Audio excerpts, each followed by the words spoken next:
It's alpha, it's like whatever it is. But the ones that are always just having this problem all the time is just the ones that just, I guess you could say, the quiet ones, the ones that are just always just agree and just say yes. It's just easier just to tell her yes instead of telling her no.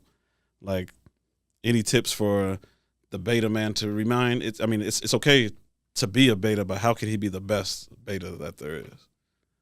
How can he be the best beta that he is? I'm Yeah, glad you said the best beta, because I was going to say that not everybody can be an alpha. yeah. You know what I'm saying? Mm-hmm. You really have to be who you are. I had a friend of mine that once told me, I'm weak and I know I'm weak. You know what I'm saying? If you know that you're a beta, how do you become the best beta? Mm-hmm. I would say, man, it's not really about the title of being beta, but I would say the biggest thing you can do is know who you are and know your limits. Because if you want to take that more docile role within a relationship, then you've already accepted the fact that you're going to deal with a more aggressive woman in general. So I would say determine how much aggressiveness or how much like shit you can actually deal with when you enter that relationship. For me personally, I can't deal with anybody that's not supportive of me, and that's aggressive and nasty to me. But that's if you're a beta, I'm guessing that you can deal with some degree of that. Yeah. So say find out what your limits are. Okay.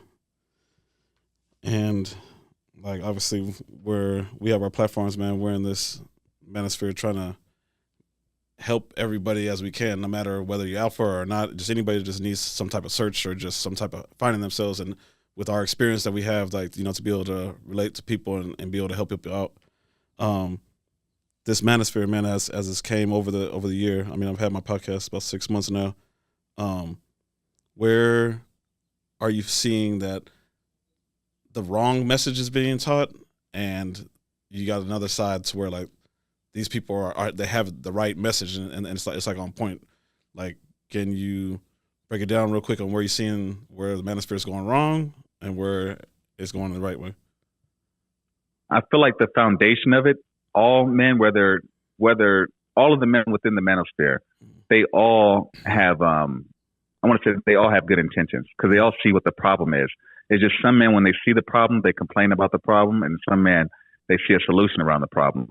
I don't want to throw out any names, but there's a lot of men who the whole program is around dissing women. You can't trust women. It's really cynical. It's really negative.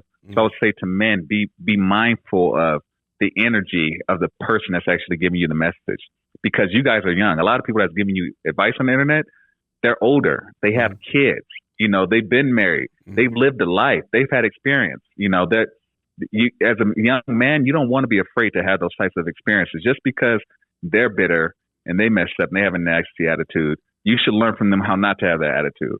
And there's also men within that space that I want to say within the manosphere that's also giving men positive advice. I think Andrew Tate, when he first was trying to blow up his name, he was being kind of negative. He was basically saying something to feed the algorithm to get attention on him. Yeah. And he tried to clean up the narrative towards the end a little bit. And I see what he was saying. He was basically telling men they need to focus on them. Stop worrying about a woman. Get your money right. He did the same thing. He was focused on fighting, but at some point in time, he said, "Man, you know what? I need to figure out a way to make money for me. Yeah. So I need to find a way to get myself correct." And another guy I had on my show called Mr. Locario. Okay. He's in a polygamous relationship. Okay. That relationship doesn't work for me, but it works for him. You know what I'm saying? He's happy. He's been married for 15 years.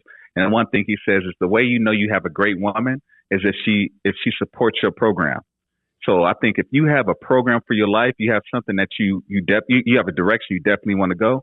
Just make sure the woman that you with is following that direction, and you will know. Okay.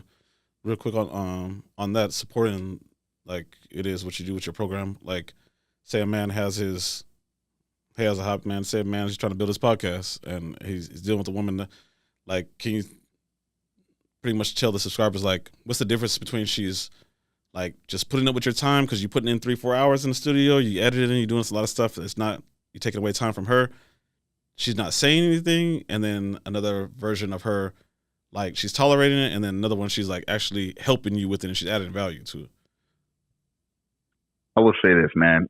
So you said a woman's not saying anything. Yeah. Check this out. From all the examples you gave me are women who seem like they're not really supporting what you're doing. Mm-hmm. I can honestly relate to this. I actually broke up with a woman because she didn't support what I was doing. She wanted me to be at a lower level. And the reason she wanted me at that level, because she saw that, she actually told me that the harder you work and the more you do to get attention to yourself, eventually you're going to get it. And she didn't say that in a good way. She meant that in like an insecure way. You know, so she was afraid that I would become somebody and then I would get more attention and she could potentially lose me. Yeah. Okay. And I will say this, man, you know, I had women who definitely supported my mission. You know, they had my back, and because I was immature and I didn't know what a good woman looked like, I messed that up. You know what I'm saying? And I had the tendency to go for the type of woman that I wanted, and it didn't go well. You should always go for a woman that's actually supporting what you're doing. You know, and you really don't learn this, you really don't connect with it until you have an experience with it. What was it? Did I answer your question, or what was it? Yeah, Can you bring it up again? Yeah. Yeah, no, you answered the question. I just wanted to see the way that the subscribers see it is like, is she really adding value just because she's not saying anything? Like, basically, a woman helps you in many different ways. She can bring peace to your life. She can help you if you have your own place. She's providing food. She's fun to be around. You know, a woman that's really supporting what you're doing. She may even ask you, "Hey, how can I help you? Is there anything I can do?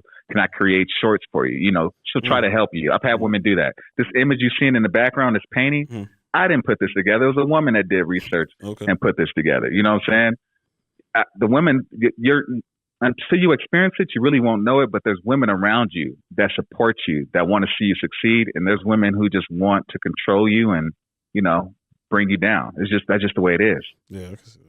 Okay.